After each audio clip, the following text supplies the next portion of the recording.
बिस्मिल्लाहिर्रहमानिर्रहीम। मुझे आ, एक तरह से आपको इंगेज करना है, कोई टॉपिक नहीं दिया गया है, इसलिए कि नॉर्मली यूनिवर्सिटीज़ में ये होता है कि आपको कोई टॉपिक दे दिया जाता है जिस पे आपको बोलते हैं। वैसे तो दो तीन बातें मैं सोच के आया हूँ, चूँकि आपको मुझे कोई ख़ास टॉपिक नहीं दिया गया है तो ये कोई ऑर्गेनाइज्ड मुनज़्ज़म लेक्चर नहीं होगा। और इंगेज करना एक अंग्रेज़ी में लफ्ज़ बोलते हैं, वो ये होता है कि जब कोई क्लास खाली होती है तो प्रिंसिपल जब टहल रहा होता है तो वो सोचता है कि लड़के क्यों घूम रहे हैं, तो पता चला कि टीचर जो है, जो रेगुलर टीचर है, वो छुट्टी पे है, तो वो खुद उनको आ जाता है कि well I can not teach the subject but I will engage you. मतलब मैं घूमने फिरने नहीं दूंगा आपको, इसके आपके घूमने फिरने से जो कॉलेज में डिस्टर्बेंस हो रही है, लोग इधर उधर देख रहे हैं क्यों घूम रहे हैं, तो मैं आपके साथ बैठता हूँ, आपको मशगूल रखता हूँ। तो वो उसी तरह का एक लेक्चर होगा कि मैं एक तरह से गुफ्तगू होगी, लेक्चर भी नहीं होगा। और दो तीन मैं रात जब सोने से पहले मैंने सोचा कि भाई जब जाना है तो क्या बोलना है, ज़रा मैं कुछ सोच लूँ, तो दो तीन बातें मैंने सोची। एक तो यह है कि आप जो आए हैं इस पर थोड़ा सा गुफ्तगू करेंगे कि एक सब मदरसे बैकग्राउंड से हैं। हम लोगों का अपना जो सफ़र था वो दूसरा था, वो काफ़ी लंबा चौड़ा, उस कहानी को सुनाने से कुछ ख़ास हासिल नहीं होगा। लेकिन आप जो आए हैं तो एक ख़ास प्रोग्राम के तहत, एक सोच के तहत जो है एक प्रोग्राम बनाया गया है कि किस तरह से जो है जो मदरसे के फ़ारगीन हैं उनको जो है यूनिवर्सिटी से जोड़ा जाए, और किस तरह से जो है वो इस सिस्टम से भी जो है फ़ायदा उठा सके। तो ऑलरेडी आप एक सिस्टम के बेनिफिशियरी हैं, फ़ायदा उठाए हुए हैं, एक डिग्री आपको मिली हुई है, यूनिवर्सिटी सिस्टम में लाना है। ये बहुत सारे इसके डिबेट हैं कि क्या मुनासिब है, क्या गैर मुनासिब है, वो दूसरी चीज़ें ये हैं। दूसरी जो चीज़ जो मैंने देखा है कि जो क्लास हम लेते हैं, मुख्तलिफ़ मदरसों से आप लोग आए होंगे, कुछ अहले हदीस मदारिस को हो गए, कुछ देवबंदी मकतब फ़िक्र के कुछ पढ़े, ऐसा है। तो वहाँ ये एक सवाल यहाँ से, इसलिए कि मैंने जो दो तीन चीज़ें सोची थी उस पर एक तो ये है कि इस पे भी कि ये जो हमारी फ़िरका बंदियाँ हैं,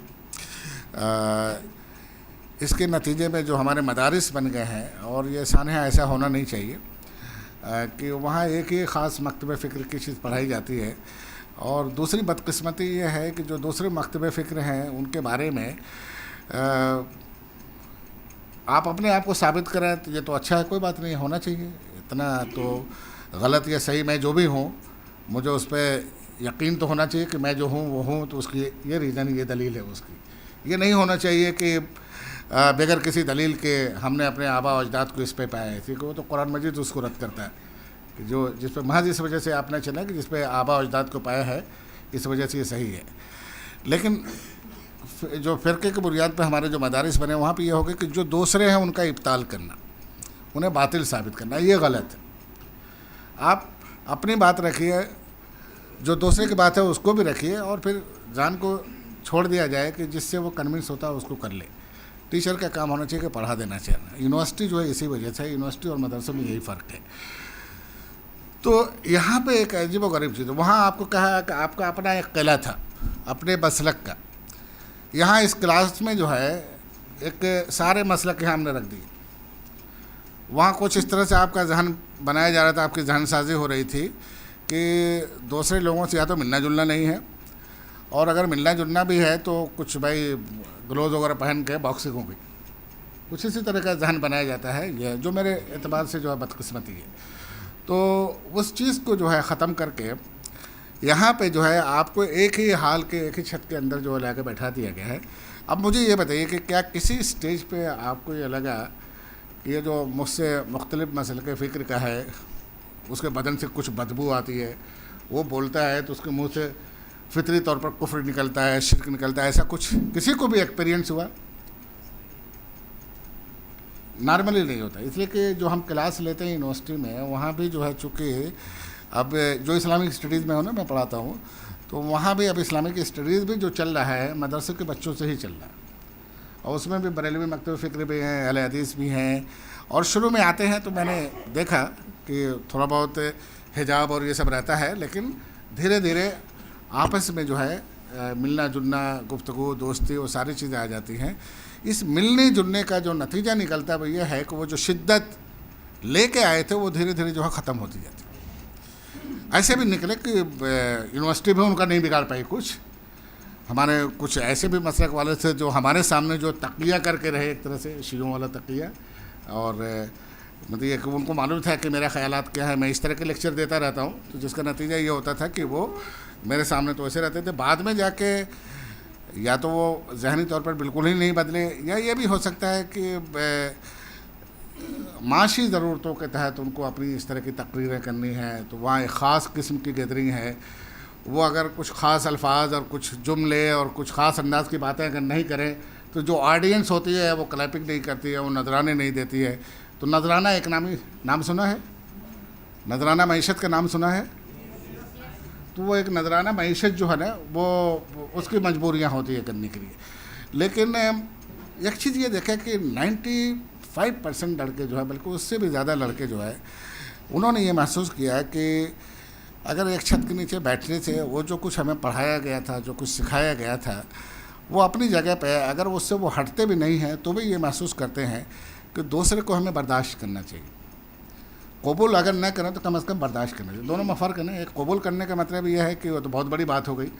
बर्दाश्त करना कि यह होगा कि भाई ठीक है, हमसे मुख्तलिफ सही, लेकिन हमारी तरह से आप भी जो है 2 आँख 2 नाक कान और हाथ वाले इंसान हैं, और इंसानों को एक दूसरे से जो है ताल्लुक़ रहना चाहिए। कुछ जहनी और अकायदी इख्तिलाफ़ात की वजह से जो है हमारे दरमियान दीवारें नहीं खींचनी चाहिए। कुछ इस तरह का जो है कम से कम जहन बनना शुरू हो जाता है।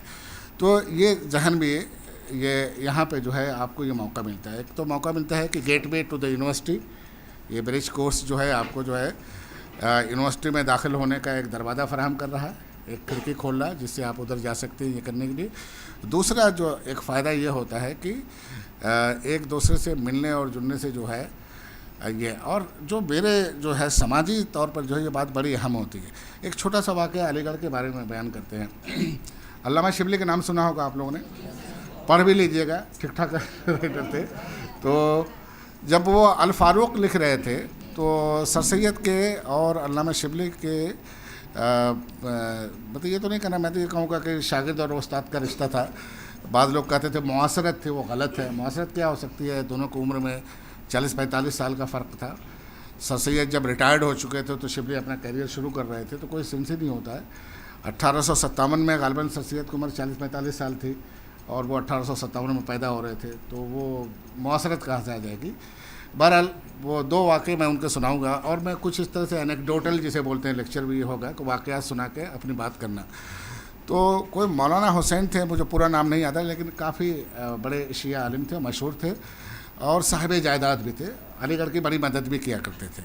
तो जब अल फ़ारूक लिखने का सर सैयद ने इरादा किया तो सर सैयद को ये हुआ, उन्होंने मना किया अल्लामा शिबली से कि भाई ये नहीं लिखो। उनको ये था कि कहीं वो जो है नाराज़ ना हो जाए। तो अल्लामा शिबली के भी उनसे ताल्लुक़ात थे, तो उन्होंने कहा मैं एक इल्मी काम कर रहा हूँ, नाराज़ होने की कोई ऐसी बात नहीं है, नाराज़ नहीं हो गए। वो नहीं माने, उन्होंने अल फ़ारूक लिखी और उन्होंने अल फ़ारूक ले जाके दिया भी। उन्होंने बड़े खुश दिली से उसे कबूल किया और पढ़ा भी ये करने के लिए, और सर सैयद का चंदा नहीं बंद हुआ। सर सैयद को उन्होंने चंदा देना जो है जारी रखा। सर सैयद की जब से जो नाम पूरा मुझे नहीं याद आ रहा, कोई बताया कि इस वक्त मैंने बहुत पहले पढ़ा था मैंने, तो सर सैयद से उनकी खिताबत हुई थी, जो शिया आलिम थे। सर सैयद ने जब तहज़ीबुल अखलाक निकाला तो उनको ये फ़िक्र हुई कि भाई ये सर सैयद तो हैं, सैयद हैं, लेकिन सुन्नी सैयद हैं कि शिया सैयद हैं, जैसे हम सबों में होती है, उनमें भी ये फ़िक्र हुई कि वो जानना चाहते थे ये।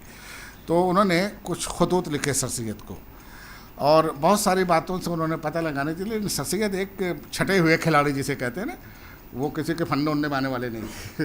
वो ये समझ गए कि तहरीर से क्या बू आ रही है, तो वो जवाब जो है जिसे कहते हैं ना स्केप कर जाते थे, फ़रार की राह इख्तियार कर लेते थे, इधर उधर दे के वो भला दिया करते थे, और उनको नहीं हुआ था। उन्होंने फिर अपने आखिरी ख़त में ये लिखा, अगर आप सक़ीफ़े बनी साइदा में होते, जब खिलाफत का मसला हल हो रहा था, तो किसको सपोर्ट करते?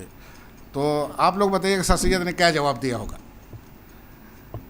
नबी सल्लल्लाहु अलैहि वसल्लम के इंतकाल के बाद जब सक़ीफ़े बनी साइदा में लोग जमा हुए और कौन खलीफा हो इसके बारे में जो है तय कर रहे थे, तो वहाँ पे जो है जो डिबेट चल रहा था, तो उन्होंने पूछा कि आप अगर होते, सर सैयद अगर वहाँ होते तो क्या जवाब, आप क्या मौक़िफ़ इख्तियार करते? तो आप लोग बताइए सर सैयद क्या क्या जवाब दिया होगा? कुछ ध्यान में आ रहा? सर सैयद ये जवाब देता है कि मैं किसी को सपोर्ट नहीं करता, मैं खुद उम्मीदवार होता। अब समझ रहे हैं, ये बड़ी वो चीज़ें होती है करने के लिए। एक और छोटा सा वाक़या है। मौलाना हमीदुद्दीन फ़राई का नाम शायद आप लोगों ने सुना हो। कुरान पे, नज़्म कुरान पे बहुत ज़्यादा उनका अच्छा काम है। तो जब वो अलीगढ़ पढ़ने आना चाह रहे थे तो सर सैयद ने टॉमस आर्नल्ड को, जो बहुत ही प्रीचिंग ऑफ इस्लाम जिनकी बड़ी मशहूर किताब हुई है और इस्लामियात के और इस्लामिक फ़िलासफ़ी के एक बड़े ओरिएंटलिस्ट थे जिन्होंने मुस्तशरिक़ लिखा है, तो उनको ख़त लिखा कि मैं आपको एक सिफारिशी ख़त लिखा। वो अंग्रेज़ी पढ़ना चाहते थे बेसिकली, और उन्होंने कहा कि मैं आपके पास एक ऐसे तालिब इल्म को भेज रहा हूँ जिसकी अरबी और फ़ारसी आपके असातिज़ा से भी ज़्यादा अच्छी है, लेकिन उसकी ज़ाहिर है कि अंग्रेज़ी कमज़ोर है, हिंदुस्तानी है, तो ज़रा आप इसके पढ़ने का इंतज़ाम कीजिए और उसकी अंग्रेज़ी पे बताते खुद भी जो है तवज्जो दीजिए। तो उनको टॉमस आर्नल्ड, ठीक है, सर सैयद से बड़ी दोस्ती भी थी और ये सब वगैरह थी, लेकिन इससे उनको ज़रा जैसे कुछ दुख पहुँचा, ये कौन सी बात है, शिबली क्या लिख रहे हैं। तो वो ख़त लेके जो है सर सैयद के पास पहुँचे। और आप जो एंग्लो ओरिएंटल मोहम्मडन कॉलेज जो था, उसमें जो ब्रिटिश स्टाफ था, जो हिंदुस्तानी स्टाफ था, उसमें ये थोड़ा रहती थी, थोड़ा क्या अच्छी खासी रहती थी। और जो सर सैयद को अपना कॉलेज चलाना था, तो मसलहत यही थी कि जो ब्रिटिश स्टाफ था उसकी तरह वो पैम्परिंग ज़्यादा करते थे, यानी ज़रा उसको खुश रखने की कोशिश करते थे। तो वो लेके गए टॉमस आर्नल्ड उनके पास, ये लेटर, देखिए सर सैयद क्या लिखते हैं, इससे तो हमारे कॉलेज के असातिज़ा की तौहीन होती है। सर सैयद ने ख़त पढ़ा, वो आगे मखमसे में भी क्या जवाब दें। तो उन्होंने एक बड़ा खूबसूरत सा जवाब दिया है कि लेकिन मुद्दत बाद जो है, और मुद्दत बाद से उनका मतलब था कि क़द्र के बाद, मेरे पास कोई ऐसा ख़त आया है जिससे मुझे वाकई दिली खुशी हो रही है कि कोई तो मेरी कौम में ऐसा पैदा हुआ जिसकी कम से कम अरबी और फ़ारसी इतनी अच्छी है और वो अंग्रेज़ी सीखना चाहता है। तो ये आप अपने में मतलब ये कि मामले को सुलझाने के बहुत, मामले को बड़ी तेज़ी से समझते थे और उसको बहुत ही खूबसूरती से सुलझा भी लेते थे। और टॉमस आर्नल्ड उसके बाद क्या है, तो जिस चीज़ को उन्होंने अपनी खुशी बना लिया, वो तो सबका एक तरह से मर जाते ना सर सैयद, जो अंग्रेज़ थे उनके भी, जो गैर अंग्रेज़ थे उनके भी। अल्लामा शिबली जो खुरदरे हो सकते थे, टेढ़ी मेढ़ी बातें भी, स्ट्रेट फारवर्ड जो बातें कही जाती है वो कह के किसी को नाराज़ भी कर सकते थे, लेकिन सर सैयद इस पोजीशन में नहीं थे किसी को नाराज़ करे। वो एक होता ना, जैसे पूरी एक चादर होती है जिसे टेंट कहते हैं, खेमा जो होता है, खेमा उन पर रुका हुआ था, अगर वो कट जाते, वो गिर जाते तो पूरा खेमा गिर जाता है, यानी पूरा कॉलेज जो है ज़मी बोस हो जाता है। तो वो उसको ज़मी बोस होने के लिए उन्होंने कॉलेज नहीं कायम किया था, उसको चलाना था। तो वो फिर ऐसा आदमी हमेशा बड़ी मसलहत से, बड़ी दूर अंदेशी से और बड़ी बसीरत से काम करता है, तो वो बसीरत सर सैयद के अंदर थी। दोनों वाक़े का बयान करने का मेरा मतलब ये है, ये जो समाज है ना, ये एक अजीब व गरीब चीज़ है। इसे अल्लाह ताला ने किसी मसलक के मुताबिक नहीं बनाया। मसलक हम सबों ने आपस में, हमारे उलमा ने, दूसरे लोगों ने बनाया, लेकिन अल्लाह ताला ने समाज को मसलक के मुताबिक नहीं बनाया। यहाँ पे यह हो सकता है कि आपकी बीवी दूसरे मसलक की हो। अब तो लड़कियां मदरसों में पढ़ने लगी हैं, पहले तो पढ़ती ही नहीं थी। और मालूम हुआ जो है शादी हो गई है, वो शियों और सुन्नियों में भी शादी होती थी, 50 साल पहले तक होती थी। इसलिए कि वो ज़मींदार एक दूसरे को ये देखते थे, स्टेटस देखते थे, हसब और नसब कुफू का जो मामला था उसमें वो ये देखते थे भाई ज़मींदार की बेटी तो हो जाएगी। ज़मींदार के घर में तो थोड़ा बहुत पढ़ाई वढ़ाई भी होती थी। अक्सर लोगों को बीवियाँ जो है यहाँ भी प्रोफेसर हो जाने के बाद जो पढ़ी लिखी नहीं थी, इसलिए हमारे यहाँ तो औरतों को पढ़ाने का रिवाज ही नहीं था। अब तो यह कि यूनिवर्सिटियाँ भी खुल गई और मदरसे भी खुल गए, दोनों जगह पढ़ाई, वरना आज से 50 साल पहले बड़ी बुरी सूरत हाल थी। अभी भी कोई बहुत ज़्यादा अच्छी सूरत हाल नहीं है लड़कियों के तालीम के हवाले से, लड़कों के लिए तो फिर भी ये है। तो उसमें क्या होता था कि समाज जो होता है एक मेल्टिंग पॉट होता है। मेल्टिंग पॉट ये होता है कि जिसमें ये जैसे पानी खौलाते हैं और चीज़ें मिला देते हैं, चाय बन जाती है, कोई और चीज़ बन जाती है वो। तो ये समाज भी उसी तरह की चीज़ है। मेरा ज़ाती नज़रिया कुछ भी हो, मेरा ज़ाती अक़ीदा कुछ भी हो, जो सामने वाला जिससे हम मिलते जुलते हैं उसका कुछ भी हो सकता है। तो इससे क्या नतीजा ये निकलता है कि एक चीज़ होती है जिसे कहते हैं हम लोग उर्दू में वज़ादारी। मैं जानता हूँ कि आप मुझसे मुख्तलिफ हैं, वो आपसे मुख्तलिफ, हम सब एक दूसरे से मुख्तलिफ हैं, लेकिन हमें रहना एक ही समाज में, एक ही गांव में, एक ही मोहल्ले में रहना। तो वहाँ पे ये होता था कि क्या करें भाई, या तो एक दूसरे से लड़ें। लड़ाई एक ऐसी चीज़ है जो वक्ती होती है, लड़ाई मुस्तकिल नहीं चल सकती। आप समझ रहे हैं ना? टेंशन जो होता है ये तो थोड़ा लंबा भी हो सकता है, प्रोलॉन्ग हो सकता है, लेकिन उसकी भी उम्र जो मुख्तसर होती है। नॉर्मली आदमी जो है जब पहाड़ी नदी को देखा है, बड़े ज़ोर और शोर से जो है चीखती चिल्लाती उतरती है, लेकिन जब मैदान में आती है कुछ दूर तक बड़ी तेज़ चलती है, फिर धीरे धीरे। तो समाज भी ऐसे ही है, इसमें भी इंतहा पसंदी आ सकती है, मसलक की बुनियाद पर, नज़रिए की बुनियाद पर, सियासी नज़रिए की बुनियाद पर, माशी ऊँच नीच की बुनियाद पर, मुख्तलिफ़ बुनियादों, मुख्तलिफ़ वजहों और असबाब की बुनियाद पर समाज में तनाज़ा हो सकता है, टेंशन हो सकता है। लेकिन अल्टीमेटली जो है लोग जो है एक दूसरे से करीब आते हैं, मिलते जुलते हैं, उनके नतीजे में एतदाल आता जाता है। तो वो एतदाल जो है ये क्लासरूम भी आपको फराहम करता है, उस एतदाल का मौका। और ये वो मौका है जो मैं चाहूँगा कि आप लोग इसको इस्तेमाल करें। इसलिए कि ईमानदारी की बात यह है कि अगर इस कौम को आगे बढ़ना है तो ये जो हमारे एक तो इख्तलाफात कोई बड़े गहरे नहीं, शिया सुन्नी इख्तलाफ जो है उसमें तो बात अकायदी चीज़ें हैं, मसला इमामत का तस्वुर, वो नबूवत को किसी न किसी तरह से जो है थोड़ा सा जारी रखने का एक वो है, उसका थोड़ा बहुत असर जो हमारे सुन्नियों पर पड़ा, जो ये कश्फ व इल्हाम वाला भी है, वो भी कुछ खास ही लोगों को होता है, मुझे और आपको नहीं होता है। हमारे उलमा में जो सुन्नी उलमा भी जो हैं, चाहे वो देवबंदी हो चाहे बरेलवी हो, दोनों कश्फ व इल्हाम के थोड़ा सा वो हैं। इमामत का तो नहीं है, इमामत तो सीधे सीधे भी कहते हैं ना कि बहुत सारे मामले में इमाम जो फ़ैसला दे देता है वो एक तरह से नबूवत जैसा हो जाता है। अल्लाह ताला के अहकाम का बराबर तो नहीं मानते वो, लेकिन जैसे नबी कुछ फ़ैसले करता है जिसको हम सुन्नत कहते हैं और हमने उनको मान लिया है, ऐसे शियों का इमामत का भी है कि इमाम जो फ़ैसले कर देता है, आज भी उनका मुज्तहिद जो फ़ैसले कर देता है, और ज़ाहिर वो उसको बुनियादें देता है, कुरान और हदीस से दलीलें लाता है, लेकिन वो उसको जो है फिर वो फ़ैसला मान लेते हैं और वो करते हैं। तो ज़ाहिर है कि ये वो जो तस्वुर है, जो हमारा सुन्नियों का आम जो तस्वुर अक़ीदा है, उससे थोड़ा टकराता है। हमारे यहाँ है कि नबूवत ख़त्म हो गई, कश्फ व इल्हाम की बुनियाद पर हमने कुछ और लोगों ने, कुछ ख़ास लोगों ने अपने लिए कर लिया है। बहुत सारे फ़िरक़े और ये सब वगैरह हुए हैं ये करने के लिए, उसे छोड़ दीजिए। लेकिन इन चीज़ों को अगर आप छोड़ दें तो हमारे इख्तिलाफ़ात हैं क्या जिनके बुनियाद पर हमने फ़िरक़े और मसलक बना रखे? देवबंदी और बरेलियों में क्या फ़र्क है, कोई बताएगा? कुछ हिंदुस्तान के ख़ास माहौल के नुक्ते नज़र से कुछ चीज़ें क्या हैं, कोई बताएगा? तो मेजर फ़र्क क्या है अक़ायद के लेवल? हाँ बताइए, आप बताएं।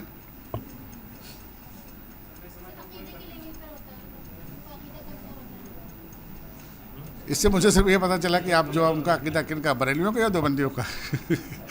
देखिए ऐसा है, कुछ चीज़ें तो हैं लेकिन वो कुछ ख़ास लोगों का, जब आप जो है दोनों बुनियादी तौर पर फ़िक़्ह हनफ़ी के मानने वाले, अक्सर हम लोग जो है ये करते हैं कि मौलाना मनाजिर हसन गिलानी गुजरे, उनकी एक किताब है, हम लोग, मुझे नहीं मालूम था, हम उन पर एक सेमिनार करने जा रहे हैं तो पता चला कि उन्होंने एक किताब ये भी लिखी कि एक अफसाना है, फ़िरक़ा बंदियाँ जो है एक तरह का अफसाना है।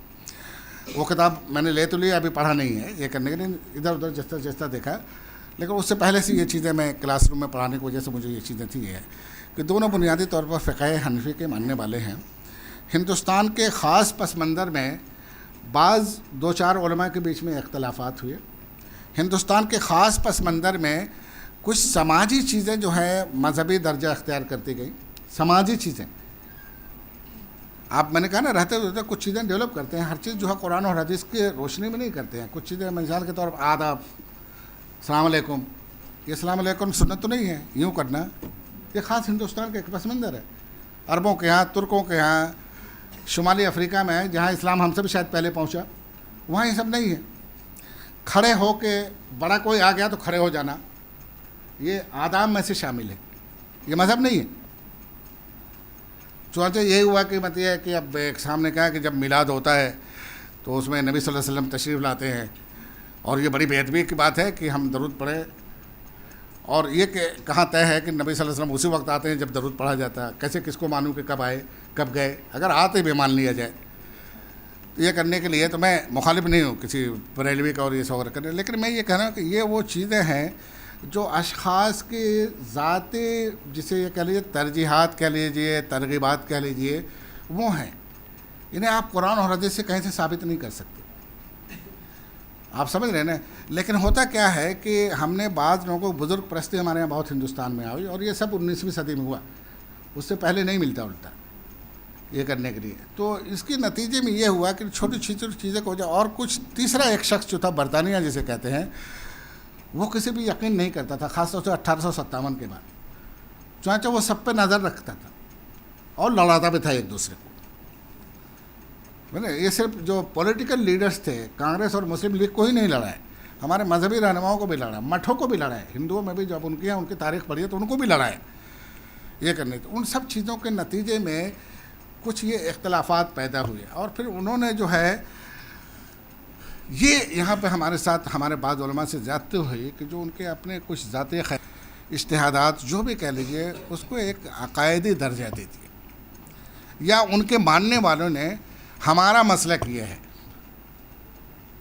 अभी भी जैसे एक, मैं नाम नहीं लूँगा, एक बयान आया किसी साहब ने, जो है एक अजीब व गरीब एक वाक़या है कि तारीख़ में एक वाक़या हुआ, और उस तारीख़ को तारीख़ के बजाय जो है हमने जो है वो दर्जा दे दिया कि ये अक़ीदा क्या है। अक़ीदे के अगर दर्जा नहीं दिया तो इस मसले पे हमारा मसलक क्या है, मसलक सुन्नत वल जमात, करबला के हवाले से, कुछ और वाक़यात के हवाले से, सहाबा कराम के हवाले से, और ये सब करने के लिए एक फ़र्क होना चाहिए कि एक चीज़ वह है, वो अल्लाह ताला की तरफ से है, वो कभी जो है तब्दील नहीं हो सकती। मेरी और आपकी फ़हम समझ एक दूसरे से मुख्तलिफ हो सकती है, तो वो मेरी और आपकी है, हम कोई अल्लाह के पैगंबर तो है नहीं। बहुत ही क्लियर रहना चाहिए, वही जिस पे आनी थी आ चुकी है ना, वही का कुछ इंटरप्रिटेशन है जो नबी ने कर दिया।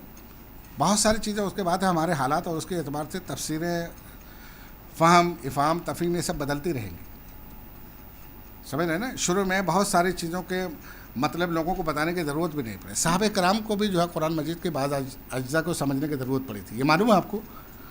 भाई सब एक साथ तो नहीं मान रहे थे ना। शुरू में मक्का में जो आयतें नाजिल हुई हैं, या किसी और ख़ास मौके पर नाजिल हुई हैं, कोई फ़तेह मक्का के बाद ही मान लाता है ना। कोई जो है नबी सल्लल्लाहु अलैहि वसल्लम के जब आखिरी दौर में है, जब नबी सल्लल्लाहु अलैहि वसल्लम बीमार पड़ गए, 2-3 महीना बीमार रहे, उस वक्त ईमान लाता है।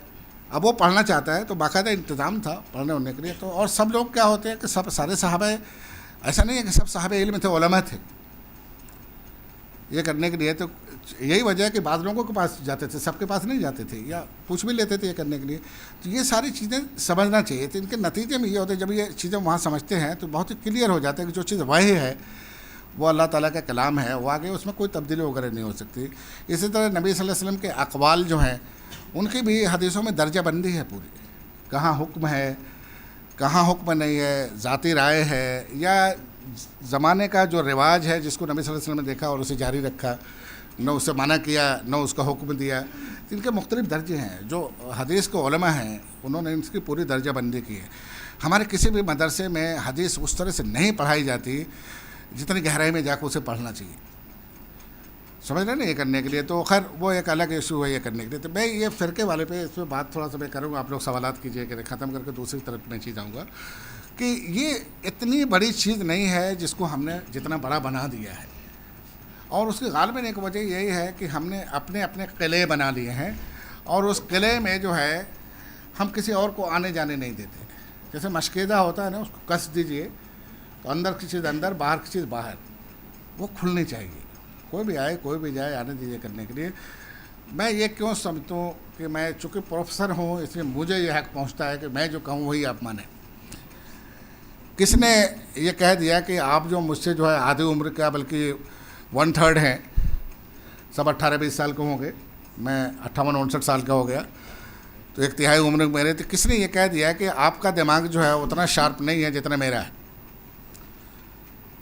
ऐसा कुछ है कि अल्लाह ताला ने आपको कम दिमाग दिया? ये तो हो सकता है भाई, आप मुझसे कम उम्र है तो ज़िंदगी का तजर्बा आपके पास कम है, जाहिर है मेरा लंबा चौड़ा सफ़र जारी हो चुका है, मैं तो अपने आखिरी पड़ाव की तरफ बढ़ रहा हूँ ये करने के लिए, तो मेरा तजर्बा ज़्यादा है। लेकिन ये जो दिमाग जिसे कहते हैं, शार्पनेस, इंटेलिजेंस जिसे कहते हैं, ये ज़रूरी नहीं है कि ये भी जो है मेरा आपसे ज़्यादा तेज़ हो, इस वजह से मैं उम्र में आपसे बड़ा हुआ, ऐसा नहीं है।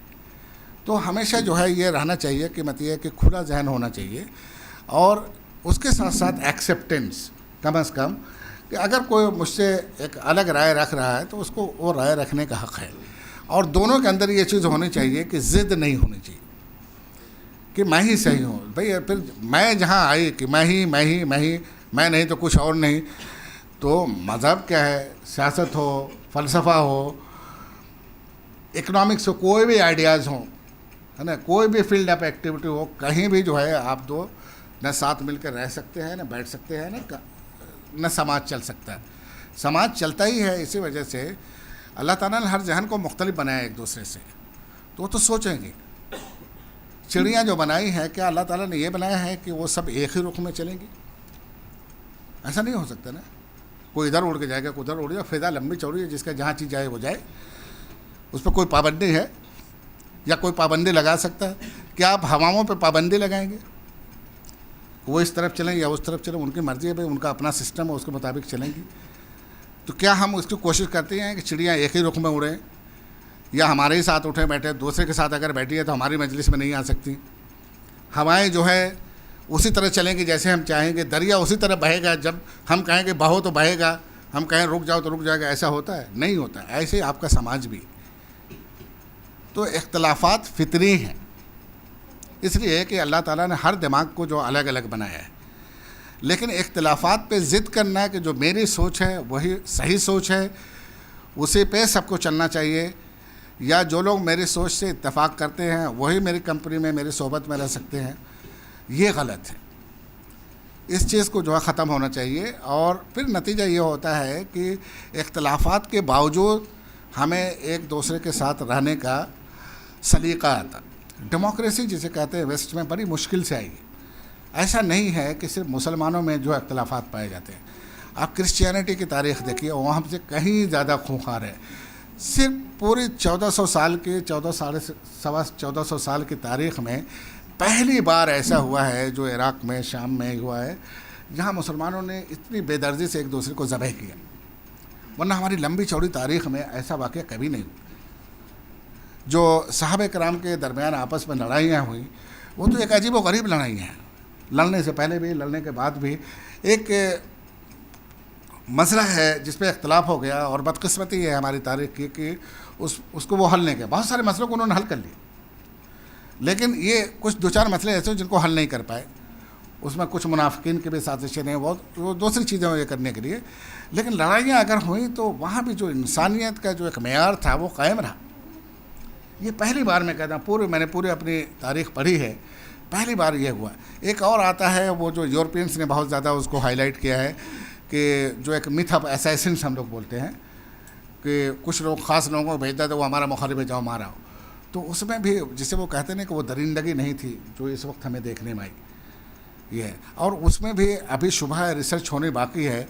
ये जो दरिंदगी दिखाई गई उसमें भी हमारा ही हाथ है या कुछ और लोगों का हाथ है ये करने के लिए। लेकिन हमारी तारीख़ में जो है ये रहा कि इख्तलाफात रहें और इन इख्तलाफात को गवारा किया गया है, पूरी हमारी तारीख़ है। लेकिन क्रिश्चियनिटी की तारीख़ अगर आप देखें तो अजीब व गरीब चीज़ है। वहाँ इख्तलाफात को इस तरह से गवारा नहीं किया गया। वहाँ पूरे तौर पर एक तो जो पोप जो होता था उसने आपके दिमाग को, आपको जहन को, हर चीज़ को कंट्रोल करने के, और एक मुद्दत तक उसको वो कंट्रोल हासिल रहा। लेकिन जब उनमें इख्तलाफात शुरू हुए हैं 16वीं सदी को ऑनवर्ड जो है, फिर उनमें आपस में बड़ी भयानक लड़ाई हुई, सेक्टेरियन लड़ाइयाँ हुई हैं। सिर्फ यही नहीं है, पॉलिटिकल लड़ाई हुई है। अमेरिका जिसे आप कहते हैं कि बड़ा महज़ब और फलां ढेका है, 20वीं सदी में, 19वीं सदी में ये जो 50 स्टेट्स जो हैं जिनकी लड़ाई है, तो साउथ और वो जो है शुमाल के जो स्टेट्स हैं, इनमें बड़ी ज़बरदस्त लड़ाइयाँ, इतनी खुखार लड़ाइयाँ हुई हैं कि आप सोच भी नहीं सकते। हमें ये जो दूर के लोग हैं, दूसरे लोग जो है, हम समझते हैं क्या बस हम मुसलमान आपस में लड़ रहे हैं, दूसरे नहीं लड़ रहे हैं। हर समाज में मैंने कहा ना इख्तलाफात होते हैं, और हर ने लड़ के भिड़ के मारपीट करके नतीजा निकला है। 30 ईयर्स ऑफ वार यूरोप की है 19वीं और 20वीं सदी में। यूरोप की तारीख़ पढ़ें तो ये वर्ल्ड वार 2 के बाद उनकी पूरी लंबी चौड़ी तारीख़ में पहला मौका है जब 25-30 साल से एक दूसरे से नहीं लड़े, लड़ाई नहीं हुई। यूरोप की अगर आप तारीख़ पढ़ें तो हम मुसलमानों के पास उतनी लड़ाइयाँ, उतनी खुखार लड़ाइयाँ नहीं हुई है। क्या हमें ऐसा लगता है कि हमारी कौम हर वक्त लड़ती रहती है, एक दूसरे की गर्दनें काटती रहती है, इसलिए कि हम अपनी तारीख़ जानते हैं, दूसरे की तारीख़ के बारे में इग्नोरेंट है, पढ़ा ही नहीं। भाई वर्ल्ड वार 1 और वर्ल्ड वार 2 जो हुई वो किन के बीच में हुई? हमारे बीच में तो नहीं हुई थी। वर्ल्ड वार वन में तो चलिए ओस्मानी तुर्कों ने जो जर्मनी के साथ भी दी थी तो थोड़ा बहुत मुसलमान शामिल हो गए थे, लेकिन जो यूरोप की आपस की लड़ाइयाँ हैं, उनके जो अपने मजहबी इख्तलाफात हैं, उनकी बुनियाद पर जो लड़ाइयाँ हैं, जो सेक्टेरियन झगड़े हुए हैं, डुबो के मारना, मतलब ये कि अज़ियत दे के, एक चीज़ होती है ना मार दिया, एक चीज़ होती है कि अज़ियत देना, तकलीफ़ देना, डुबो को मारना, जला के मारना, तकलीफ़ दे के मारना, ये सारी चीज़ें उनके यहाँ गवारे थी। तो कम से कम बरेली और देवबंदी जो एक दूसरे को मारते नहीं, और अगर मारते हैं तो जिसे कहते हैं ना, मतलब ये कि अज़ियत पसंदी नहीं है, अज़ियत दे के मारे। शियों सुन्नियों में भी नहीं है, बड़े इख्तलाफात नहीं करने के, लेकिन कम से कम हम एक दूसरे गर्दनें नहीं काट रहे। इंडिया में तो नहीं है, बदकिस्मती तो थोड़ा बहुत पाकिस्तान में हुआ। तो हम ये, तो मेरे कहने का मतलब ये नहीं है कि जो कुछ हो रहा है इसको यूँ नजर रहा, वो भी नहीं होना चाहिए, जितना हो रहा है वो भी नहीं होना चाहिए, इसलिए कि जो हमारा मज़हब है उसकी इजाज़त नहीं देता, समझ रहे नहीं करने के लिए। तो वो ये चीज़ें जो है, ये मैं थोड़ा सा ये कह रहा था कि जो एक पेपर शायद आपको पढ़ाया जाता है, मैडम कौसर आपको पढ़ाती हैं, मुझे बताया गया था, तो मैंने कहा कि थोड़े बहुत मेरे अपने ख्यालात भी हैं, मैं उस पर शेयर करूँगा आपसे। वो इंटरसेक्ट पे जो है शायद पढ़ाया जाता है, इंटर रिलीजन, इंटरसेक्ट ही कहेंगे, इंटर रिलीजन तो नहीं कहेंगे, यानी मसालिक पे। तो बहुत ज़्यादा एक छोटी सी मैं घर के, जैसे ये नमाज़ पढ़ते हैं देवबंदी और बरेलवी, तो मुझे मालूम नहीं था, हम लोग जिन घरानों में आए ज़रा वहाँ ये सब शुरू में ये सब उतना फ़र्क नहीं रहता था। मुझे ये याद है कि जब हम लोग बचपन ये है तो है कि वो जो बरेलवी हज़रात के यहाँ हलवा बनता था, तो हमारी वालिदा कहती कि नहीं वो नहीं खाना चाहिए, वो फातिहा होते हैं पढ़ते हुए करने के लिए। तो जब हम लोग बड़े हुए तो मैंने कहा अम्मी हलवा है, अच्छी चीज़ है, इसमें खाने में क्या है, कहीं से भी बना हमारी समझ में नहीं आया कि अगर फातिहा पढ़ा गया तो क्यों नहीं खाना चाहिए। तो हम लोगों ने तो वो छोड़ दिया, भाई खाने पीने की चीज़ है इसमें ये नहीं चलना चाहिए, बाकी और चीज़ों में चल जाए, लेकिन खाने पीने की चीज़ में, और वो भी चने का हलवा हो तो उसमें तो बिल्कुल नहीं चलना चाहिए। तो ये एक जहन था, समझ रहे ना, कि जिसका नतीजा ये हुआ कि हम कभी न तो देवबंदी बन पाए, न अहले हदीस बन पाए, न बरेलवी बन पाए। वो घर का माहौल भी और जहाँ पढ़ा लिखा भी था वहाँ ये चीज़ें नहीं थी, सोचे वो जहन कभी इतना शदीद मुतशद्दिद नहीं हुआ, और यही होना चाहिए। मैं ये नहीं कहता आप बरेलवी रहना चाहते रहिए, कोई मना नहीं करता, लेकिन जो देवबंदी उसको टॉलरेट कर ले, एग्जैक्टली रिवर्स होना चाहिए, करने दीजिए थोड़ा ये करने के लिए, और मिलते जुलते रहिए। मिलते जुलते रहने से बहुत सारे मसले हल हो जाते हैं। बहुत सारा जो तशद्दुद है गैर ज़रूरी, मिसाल के तौर पर मैं भिवंडी में एक बार तो गया, तो मस्जिद में चला गया, तो मेरे बड़े भाई उसमें नहीं जाते थे, हालांकि चंदा दे देते थे मस्जिद बनाने के लिए, वो बरेलियों की मस्जिद में थी। तो मुझसे देख के कह रहे तुम वहाँ क्यों गए थे, मैंने कहा क्यों क्या है, कह रहा हूँ वो बरेलियों की मस्जिद है। मैंने कहा हाँ, तो कह रहे हैं कि वो जायज़ नहीं। मैंने कहा नहीं जायज़ है, उसमें क्या है, नमाज़ी तो पढ़ा है उसी करने के। तो उन्होंने कहा कि, मैंने कहा क्यों आप कह रहे वो जो है क़द क़ामत सलात पे वो सब खड़े होते हैं। तो मैंने कहा कि मैं तो पहले ही खड़ा हो गया, मुझे किसी ने नहीं मना किया। अच्छा, मैंने ये देखा कि मैं खड़ा हो गया, मैं तो हम लोग ये कि जैसे नमाज़ खड़ी हो तो मैं भी खड़ा हूँ, लेकिन देखा और लोग बैठे हुए हैं, तो वो है, या जब अशहदु अन्ना मोहम्मद रसूलुल्लाह क्या तो वो चूमते और ये करते हैं, मैंने नहीं किया, लेकिन मुझे किसी ने कहा भी नहीं। ये कॉस्मोपॉलिटन जो सिटीज़ हैं, वहाँ पे बॉम्बे में सुना एक मस्जिद ऐसे, सिर्फ इतनी लंबी चौड़ी में बॉम्बे में कई सौ मस्जिदें हैं, एक मस्जिद में थोड़ा सा वो है, अदरवाइज मतलब ये है कि बरेलवी हजरात भी जो है, अब वो नहीं है कि कोई देवबंदी आ गया, कोई अहले हदीस आ गया, तो ये नहीं है कि मस्जिद धोई जा रही है फलां और ढेका और ये सब और करने के लिए। अब अल्लाह का शुक्र है, उसकी वजह यह है कि वही मेल्टिंग पॉट है, कि मेगा सिटी है, तो वहाँ अभी ये नहीं कर सकते कौन आ रहा है कौन जा रहा है, ऐसे करने के लिए नहीं कर सकते। और नतीजा हुआ कि लोगों ने जो है टॉलरेट किया, बर्दाश्त करना शुरू कर दिया। तो ये फिर मैंने उनको समझाया कि नमाज आपकी कब शुरू होती, तो उन्होंने कहा जब हम तकबीर तहरीर के बाद नियत बांधते थे। मैंने कहा ख़त्म कब होती है, तो वो भी नहीं जानते थे। वो आप लोगों ने पढ़ा होगा कि इमाम अबू हनीफा की सलाम जो नमाज का हिस्सा नहीं है, नमाज से निकलने का तरीका है।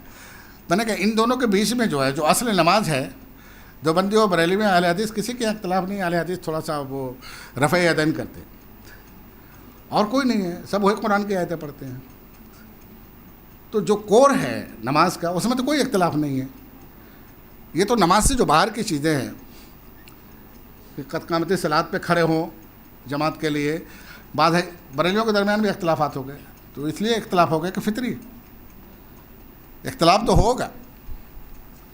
बाद हय्या अला सलात पे खड़े होते हैं, बस क़ामत सलात पे खड़े होते हैं कि नहीं, कोई है बरेलवी वो बताएंगे, बात खड़े होते हैं इसमें।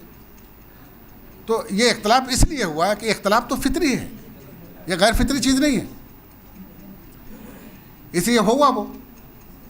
तो अगर भाई जब कोई इस पे खड़ा हो जाए, कोई इस पे खड़ा हो, या कोई सिर्फ अल्लाह अकबर जब आप कहते हैं उसी पे खड़ा हो जाए, है तो ये सारी चीज़ें नमाज से बाहर की ना। वहाँ से तो नमाज नहीं शुरू होती ना, नमाज का प्रोसेस शुरू होता है, लेकिन असल नमाज आपकी शुरू होती है तकबीर तहरीमा से। अब उसके बाद आप गुफ्तगू नहीं कर सकते, बात नहीं कर सकते, ये नहीं कर सकते। जब असल में जो चीज़ नहीं है तो उस पर झगड़ा करने क्या तो। लेकिन अगर कोई करता है, ये भी करता है, वो भी करता है, तो उस पर जो एतराज़ करने का भी क्या है, क्या मिलता है?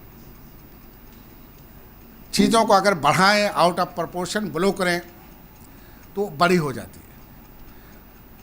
बच्चे लड़ते हैं आपके, दोनों लड़ जाते हैं। अगर उसको आप बहुत ज़्यादा जो है,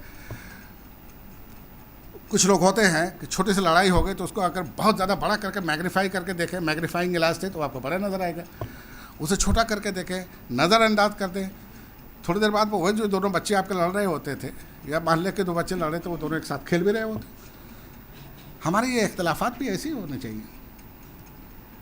इतने बड़े इख्तलाफात नहीं हैं जिनके बुनियाद पे जो हम मदरसों को किला बना दें, किला बंद हो जाए वहाँ पे, और वहाँ से निकलते ही जब बाज़ार में जाते हैं तो फिर भूल जाते हैं। शियों के बारे में मतलब एक अजीब व गरीब चीज़ है, उनको राफिज़ी और क्या क्या लोग कहते रहते हैं, लेकिन उनके अंदर एक चीज़ है, बात ये जो बिल्कुल कहीं से भी हमारे दीन वगैरह से नहीं है, कि गैर मुस्लिमों के यहाँ से सौदा नहीं लेना चाहिए। बात शिया आज भी बड़े कट्टर हैं। वो सुन्नी मुसलमान से, चाहे वो बरेलवी हो, देवबंदी हो, अहले हदीस या कोई भी हो, उसके यहाँ से सामान ले लेगा, लेकिन हिंदू के यहाँ सामान नहीं लेता। बाद में हमारे जो मुसलमान हैं जो शियों को अदरवाइज बुरा भला कहते रहते, कह रहे ना ये उनको क्वालिटी बड़ी अच्छी, ये दोनों इंतहा पसंदाना वाला रवैये, ये अच्छी और ख़राब भी है, ये करने के लिए ऐसी चीज़ नहीं होनी चाहिए करने के लिए। फिर दीन कैसे पहुँचेगा अगर हम महज इस वजह से कि वो गैर मुस्लिम वो ईमान नहीं लाया है, उसे नज़रअंदाज कर देंगे, उससे मिलेंगे नहीं, उससे बात नहीं करेंगे, तो फिर कैसे होगा। और नबी सल्लल्लाहु अलैहि वसल्लम तो इंतकाल के बाद जो है जो तरका था उससे बेच के बाद यहूदियों के कर्ज़े अदा किए गए। अब वो हिंदू बेचारा यहूदियों से ज़्यादा बुरा तो नहीं है, कम अज़ कम तो कुछ उसके यहाँ कुछ तो तसव्वुर पाया जाता है, आखिरत का तसव्वुर नहीं है तो जज़ा और सज़ा का तसव्वुर था, और दूसरे तसव्वुरात ये पाए जाते हैं। ये एक पहलू था कि जिसे फ़िरका और मसलक पे जो है बहुत ज़्यादा उतरे हैं।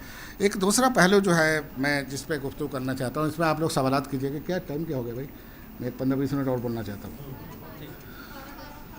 तो वो उसमें है कि जो हमारे हिंदुस्तान में मुसलमानों की हालत जो है, जो इस वक्त के हालात हैं, वो आप सब लोगों पे वाज़ेह हैं। हुआ यह कि जो हमारी लीडरशिप थी हिंदुस्तान की, उसने जो है जिन हालात में आज़ादी हमें मिली, उसी वक्त जो कोल्ड वार भी शुरू हो गई। और कोल्ड वार के पीछे जहां और बहुत सारी चीज़ें, उसमें एक माशी पॉलिसी भी थी।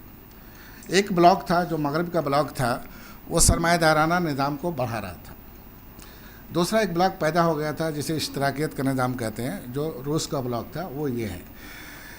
हिंदुस्तान और इस तरह के जो ममालिक थे, जो गरीब ममालिक थे, क्यों गरीब थे वो भी एक कहानी, वो भी पढ़ना चाहिए आपको ये करने के लिए। एक इंतहाई रिच मुल्क जो मुसलमानों के दौर में था, ये करने के लिए उसको कैसा गरीब बना दिया ब्रिटिशर्स ने 2 साल के इस्तेसाल के बाद। तो उसमें यह कि हमें सरमाया चाहिए था, हमें टेक्नोलॉजी चाहिए थे आगे बढ़ने के लिए। नेहरू जी जो थे वो हैवी इंडस्ट्रीज़ के कायल थे कि बड़ी बड़ी सनतें बनाई जाए। गांधी जी एक यूटोपियन आदमी थे ना, वो एक लंगोट पहन लिया और जो उनके दिमाग में आता था वो लिख देते थे, बोल देते थे। न जाने क्या क्या चीज़ें कहीं, बहुत सारी चीज़ें तो ख़वातीन बैठी हैं उनके सामने कहीं भी नहीं जा सकते। उनके अजीब व गरीब बहुत सारे ख्यालात थे। मईशत के बारे में भी उनका ख्याल था कि उन्होंने हिंदुस्तान के समाज को पढ़ा था कि हिंदुस्तान किसी ज़माने में इंडिपेंडेंट था, लेकिन वो छोटा सा हिंदुस्तान था। हर आदमी जो है उसके पास कुछ ज़मीन थी और वो इतनी चीज़ें उगा लेता था जिससे वो खा पी लेता था। तो वे एग्रेरियन एक मईशत जिसे कहते हैं, ज़रई मईशत, उसकी बुनियाद पर चल रहा था। लेकिन जो हिंदुस्तान डेवलप हो रहा था 1947 के बाद, नेहरू और इस तरह के लोगों का ये कहना था कि ये सिर्फ ज़रई मईशत नहीं रह सकता, इसे अगर हमें आगे ले जाना है, लोगों का मेयार ज़िंदगी बड़ा करना है, तो हमें मगरबी तालीम चाहिए, उनके जो मेडिकल साइंस है वो चाहिए, उनका जो सनअती इनकलाब जो उनके यहाँ जो 19वीं सदी में ही आ गया था, 100 साल बाद हमारे पास भी आना चाहिए, ताकि हमारे पास भी बेहतरीन रोड हों, बेहतरीन सनतें हों, और लोगों का मेयार ज़िंदगी जिसके नतीजे में आगे बढ़ सके, समझिए। लेकिन उनको डर ये था कि अगर हम बरतानिया और उसके बाद जो अमेरिका है, अगर वहाँ से हम सरमाया लेते हैं या उनकी इंडस्ट्री लेते हैं तो कहीं ऐसा ना हो कि फिर पिछले दरवाजे से या चोर दरवाजे से वो साम्राज्य जिसके ख़िलाफ़ हमने 31-40 साल लड़ाई लड़ के ये आज़ादी हासिल की है वो दोबारा नहीं आ जाए, समझ नहीं करें। अच्छा, दूसरे वो ये भी महसूस करते थे जिनसे लड़ते हैं आपने, जिनके ख़िलाफ़ लड़ते हैं तो उसकी ख़राबियाँ जो हैं ज़्यादा आपकी नज़र में होती हैं, और जिसने आपको जेलों में डाला हो, डंडे मारे हों, आपके लोगों का कत्ल किया हो, फांसियाँ दी हों, उसके बारे में तो ज़ाहिर है नेचुरली राय और ज़्यादा ख़राब रहेगी। उसके बनिस्बत एक दूसरा निज़ाम आ रहा था, वो भी बड़ा खूंखार था ये करने के लिए, लेकिन उसकी खूंखारियत को हमने बचपन में खुद देखा नहीं था, हमने तजर्बा किया। लेकिन जो बातें कह रहा था वो ज़रा बड़ी सुनने में बड़ी अच्छी लग रही थी। ये कि एक ऐसा समाज होगा जिसमें कोई क्लास नहीं होगा, तबका वारियत नहीं होगी, सब लोग जो है बराबर होंगे, सबकी मजदूरी की अहमियत होगी, जो भी लेबर करेगा, मेहनत करेगा, हर आदमी इक्वली पेड होगा, एक क्लासलेस कास्टलेस सोसाइटी होगी। हिंदुस्तान जैसे समाज के लिए जहाँ कास्ट रिडन सोसाइटी थी, उनके लिए ये बातें बाद लोगों को, नेहरू जैसे लोगों को बड़ी अपील किया उन्होंने। तो चुनांचे उन्होंने जो है तो एक बीच का रास्ता अख्तियार किया कि भाई इनका सरमाया भी हमें चाहिए, इनकी टेक्नोलॉजी भी चाहिए, और चुनांचे उन्होंने एक नॉन अलाइंड मोमेंट वगैरह की बात की। वो लंबी चौड़ी कहानी ये करने के लिए, लेकिन कहने का मेरा मतलब ये है कि डेवलपमेंट का एक ऐसा तरीका उन्होंने अख्तियार किया जिसके नतीजे में ये हिंदुस्तान जो है आगे डेवलप होना शुरू हुआ। लेकिन हुआ ये कि 70 साल के सफ़र में जो है बड़े अनइवन हुआ डेवलपमेंट। मैं आज जब सुबह से अपनी गाड़ी ड्राइव करके आ रहा था तो 1 घंटा का मेरा सफ़र जो है इतना स्मूथ है कि कहीं जो है जर्किंग भी नहीं हुई, एक्सप्रेस वे है। उसके बाद का जो सफ़र है वो कमर नहीं टूटी, मैं खड़ा हूँ तो ये अल्लाह मियाँ की मेहरबानी है। तो अदरवाइज रोड कैसा है यहाँ से लेके एक्सप्रेस वे तक जो लोग गए होंगे वो जानते हैं ये करने में। ये पूरे मुल्क का हमारे का डेवलपमेंट का यही हाल, कहीं बहुत ही ज़बरदस्त डेवलपमेंट है, कहीं है। और हम जिस इलाके में रह रहे हैं, यूपी, बिहार और ये सब वगैरह, ये बीमारू स्टेट कहे जाते हैं।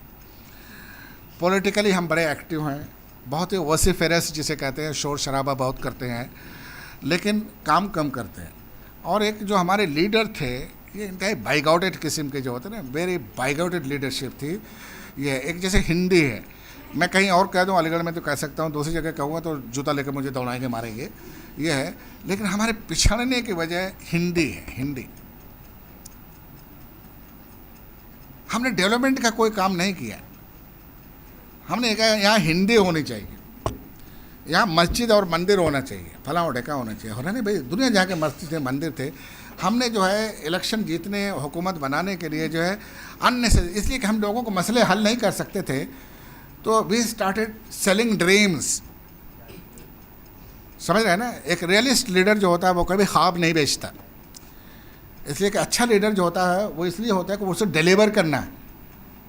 वो मोदी नहीं हो सकता जो जी माए बोल दे। पिछले 4 साल से 5 साल से वो क्या बकवास कर रहा है, उसको प्राइम मिनिस्टर होना था, वो हो तो गया। लेकिन यह कि मुल्क का क्या हाल है आप देख रहे, जो जी माया उसने कहा जब मैं चाय बनाता था तो भाई कड़क चाय बनाने और मुल्क के लिए कोई फैसला करने में फ़र्क है। कड़क चाय से तुम्हारे ढाबे पे 4 लोगों का मुंह खराब होगा, डीमोनेटाइजेशन से पूरी इकनॉमी बैठ गई। फ़र्क है ना भाई, एक ढाबे और मुल्क में फ़र्क है। वो फैसला तुम यहाँ थोड़ा लागू कर दोगे, लेकिन वो उतरे हैं। है क्या, गुजरात में आपके एजिटेशन हुआ, किसी ने गौर किया? आप लोगों ने कभी सुना ही नहीं होगा, गौर ही नहीं किया होगा। इसलिए कि हमारी भी खराबी ये है कि हम जो पढ़ते लिखते हैं गहराइयों में नहीं जाते, मेहनत नहीं करते कि क्या वजह है। पूरे उन्होंने सूबों को रीऑर्गेनाइज किया गया है ज़बान की बुनियाद पे। गुजरात, महाराष्ट्र, तमिलनाडु, ये सबों को ये फ़ायदा वो हो गया कि वहाँ पे उन्होंने ये कर दिया कि यहाँ उसको नौकरी मिलेगी जो ये ज़बान जानता है। चाहे यूपी, बिहार और इन सब वालों को जो है ये लिंग्विस्टिक स्टेट्स जो हैं, ज़बानों को बुनियाद पर जो सूबे बने हैं, वहाँ हमें नौकरियाँ नहीं मिल पाती है। मुझे कहाँ से मराठी आए, लखनऊ में पढ़ रहा हूँ या आदमगढ़ में पढ़ रहा हूँ, बस्ती में, गोड़ा में, कहीं में मैं पढ़ रहा हूँ, मैं मराठी कैसे पढ़ूँ? चूँकि मुझे स्टेट की सर्विसेज में नौकरी नहीं मिलती, इसलिए मुझे मराठी नहीं आती। महाराष्ट्र में नहीं मिलेगी, तमिलनाडु में नहीं मिलेगा, फला उठेगा। इनको ये जॉब्स तो मिल गए। फिर यहाँ के जो लोग पढ़े लिखे घराने थे और ये करने के लिए उन्होंने मेहनत करना शुरू किया। रिजर्वेशन भी आ गया था बहुत सारी चीज़ों करने के लिए कि ये जो सेंट्रल गवर्नमेंट की सर्विसेज हैं उनको कैसे हासिल किया जाए। बिहार के लोग ख़ास तौर से, वहाँ पे जो अपर क्लास के और दूसरे लोग भी थे, उन्होंने मेहनत करके सिविल सर्विसेज के एग्ज़ाम में इधर उधर करके बिहार का सिस्टम भी सबसे ज़्यादा ख़राब हुआ। एजुकेशन जयप्रकाश नारायण ने 70s में जो मूवमेंट चलाया उसके नतीजे में बिहार एक तो वैसे चौपट था, जो थोड़ा बहुत सिस्टम वगैरह था वो और चौपट हो गया, टोटली पॉलिटिसाइज हो गया। कोई न मेहनत करता था, न पढ़ता था, नतीजा हुआ। लेकिन जो लोग ये सोचते थे कि यार इससे ये होगा, उन्होंने अपनी जायदादें बेच दी, घर बेच दिए, अलीगढ़ दिल्ली इधर उधर आके पूरे भर गए। ऐसा लगता है बिहार में कोई अदारा वगैरह है ही नहीं, सब और आके यहाँ पढ़ना शुरू किया, जिसके नतीजे में वो कि आगे भी निकल गए। उनको एक मेहनत ये थी कि अगर कागज़ के एक टुकड़ा जिसे सर्टिफिकेट कहते हैं वो अगर मुझे नहीं मिला तो देन आई एम लास्ट, कुछ नहीं मिलने वाला। घर हम किश्ती जला के आ चुके हैं, जो थोड़ी बहुत खेती थी, घर था, छोटा मोटा दुकान और बिजनेस था, वो सब ख़त्म हो गया। अगर नौकरी नहीं मिली then what, no other option except begging on the street. कोई हल नहीं है सिवाय इसके सड़क पे भीख मांगने के, और भीख मांग के ज़िंदगी नहीं गुजारी जाती। आप समझ रहे हैं ना। तो उसने एक कागज़ के एक टुकड़े के लिए, जैसे सर्टिफिकेट कहते हैं बीए की या एमए की, इंजीनियरिंग की, मेडिकल की, और करके उसको मैंने था जी जान उसने लगा दिया, और जिसका नतीजा हुआ कि वो आगे निकल गया। अब वो जो है स्टेट वाले जो है, गुजरात में जो मूवमेंट चला कि हमारे लोग आईएएस अफसर नहीं हैं। कभी हम लोग, तुम लोग पैदा भी नहीं हुआ कि मिलिटेंसी थी पंजाब में, तो उसका लोग मजाक उड़ाते थे कि भाई खालिस्तानियों की क्या डिमांड है। वो कह रहे हमारे पास वो नहीं है, सी पोर्ट नहीं है। सी पोर्ट का मतलब समझे, वो बंदरगाह जो होती है जहाँ बहरी जहाज़ आके रुकते हैं। तो लोग हंसने लगे कि भाई बंदरगाह तो वहाँ होगी जहाँ समंदर रहेगा, तो पंजाब में समंदर नहीं है तो बंदरगाह कहाँ से आएगी। तो वो उनको एक शिकायत थी कि महाराष्ट्र में, गुजरात वालों के पास, जिनके पास समंदर है, भाई समंदर साहिल समंदर है तो वहाँ बंदरगाह हैं, लेकिन पंजाब में बंदरगाह नहीं है। अब हो सकता है ये लतीफ़ा रहा हो मजाक उड़ा करने के लिए, लेकिन ये है कि ये चीज़ें थी। तो ये जितनी स्टेट्स हैं ये सब जो है आईएएस के एग्ज़ाम में, जो है कॉम्पिटिटिव एग्जामिनेशन है, मेडिकल एजुकेशन है, दूसरी चीज़ों में पीछे रह गए। इस वजह से कि जो हमारे पास हायर एजुकेशन है, जो नेहरू ने पॉलिसी बनाई थी, वो इतने ज़्यादा स्टेट्स थे कि बड़ा मुश्किल था। मेडिकल एजुकेशन के लिए या तो वो ये करते कि पूरे मेडिकल एजुकेशन जो ट्रांसलेट की जाती, पूरा मवाद जो है, पूरा इंजीनियरिंग का मवाद जो ट्रांसलेट किया जाता मुख्तलिफ़ ज़बानों में, 20-22 ज़बानें जो शेड्यूल ज़बान है उनमें ट्रांसलेट किया जाता, तब वो जो है पढ़ सकते थे।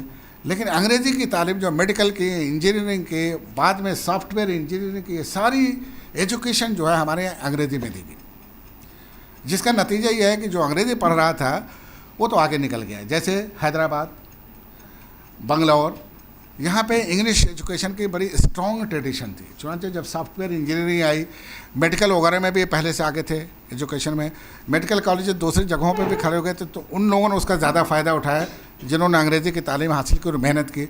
हिंदी बैकग्राउंड से भी आकर अगर उसने मेहनत किया, वो भी जो निकल गया ये करने के लिए, लेकिन उसको डबल मेहनत करनी पड़ी। तो इन सब चीज़ों के नतीजे में ये हुआ कि अनइवन डेवलपमेंट हुआ। कुछ लोग आगे निकल गए, कुछ लोग पीछे रह गए। अब उसमें फिर ये होता है कि जो लीडर्स जो होते हैं, जैसे राइबल राउजर्स जिसे कहते हैं, बेमकसद जो है गैर ज़रूरी बातों का हवा देना और लोगों को जज्बात भड़काना और फिर जज्बात के शोलों से खेलना, वहाँ अपनी रोटी सेकना, ये वाला जो माहौल पैदा हुआ, उसके नतीजे में पूरे मुल्क में जो आप देख ही रहे हैं। अब एक ग्रुप है जिसने जो है नेहरू और नेहरूवियन सेकुलरिज्म को लड़ने के लिए जो है, उससे पहले से जो आरएसएस वाला ग्रुप था, जब उसने ये देखा कि दे can not capture the mind of upwardly mobile people, जो लोग आगे की तरफ बढ़ रहे हैं, ऊंचाइयों की तरफ जा रहे हैं, उनके दिमाग को कैप्चर करने के लिए उसके पास दलील नहीं थी। अब वो रामायण, महाभारत और न जाने कौन प्राचीन भारत बनाना चाहता था, they can not sell it to the people, लोगों को बेच नहीं सके अपने ये आइडिया और एजेंडा, जिसके नतीजे में ये हुआ कि वो हो गए थे। फिर उन्होंने क्या किया कि वही जज्बात से खेलना शुरू किया। ये जो है मुसलमानों ने मंदिर तोड़ कर जो मस्जिद बनाई थी, अरे भाई अगर 500 साल पहले ये हो भी गया था तो you are in the 21st century, अभी भी उसी में रहोगे। अगर मुसलमान ने तोड़ा था तो अब हिंदू तोड़ेंगे, तो फिर तोड़ लो। आदमी को वही मिलता है जिसकी वो कोशिश करता है। या तो मंदिर तोड़ के, मस्जिद तोड़ के मंदिर बना लो, या मेडिकल एजुकेशन ले लो। वो नहीं हो सकता ना, आईएएस अफसर नहीं हो सकते भाई। जाओ बाबरी मस्जिद तोड़ोगे तो उसकी बुनियाद पर तुम्हें आईएएस अफसर तो नहीं हो जाओगे ना, इसलिए तो पढ़ना पड़ेगा। डॉक्टर नहीं हो सकते ना, उसके लिए पढ़ना पड़ेगा ना। और ये पढ़ना कोई आसान काम नहीं है। आप पढ़ते हैं ना, एक हल जोतने वाला गारमेंट सोचा कि यार ये बड़ी अच्छी किताब लेकर पढ़ लेते हैं, फाड़ नहीं चलाना पड़ता, मेरा काम तो बड़ी मेहनत का है, लेकिन ये पढ़ने वालों का काम बड़ा आसान है। क्या वाकई इतना ही आसान है? जो आप पढ़ते हैं जानते हैं कि ये भी इंतहा गालिबन उससे ज़्यादा मुश्किल काम है। आप समझ रहे हैं, मैंने बड़े आम जबान में बातें कर रहा हूँ तो ये करने की, ये इस मुल्क के पूरे हालात से बड़े वो है, बड़े गहरा इसका रब्त है। हिंदी स्टेट जो है, हिंदी बोलने वाले बीमारू स्टेट जैसे बोलते हैं, मध्य प्रदेश, राजस्थान, हरियाणा तो उतना नहीं रहा, और ये सारी चीज़ें तो ये करने के लिए ये है।